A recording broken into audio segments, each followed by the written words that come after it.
Well, today I'm going to show you how to put an enema kit together. Right here are the basic parts of your enema kit. Here's the enema bucket with the enema bucket barb. We have a tubing clamp, tubing. This is an enema nozzle, and this is the feminine hygiene nozzle, which you would not use for an enema. And here is a 17-inch enema catheter for an optional higher enema cleanse.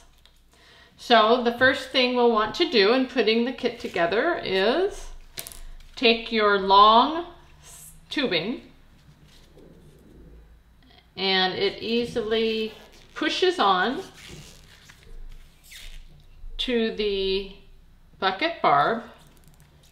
Next, you'll want to thread the enema clamp onto the tubing, and so you put one end of the tubing through the hole. You might have to open the clamp up a little bit, and you thread that and push it through, and you can put your clamp about halfway up on the tubing, and that will suffice.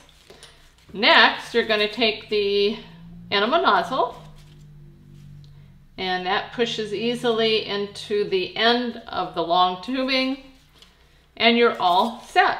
It's that easy. Next, if you want an optional higher enema cleanse or a very slim insertion into the rectum, you will want to use the enema catheter, and that attaches very easily when you push it onto the nozzle, and now you have an extended enema catheter. Purchasing an enema tubing check valve can be very beneficial to keeping bacteria out of the tubing, enema tubing. What can happen is, without a check valve, at the end of your enema, air suction can happen at the very end, pulling some of the enema solution from your rectum back up into the tubing. It starts backing up. This happens with all enema kits.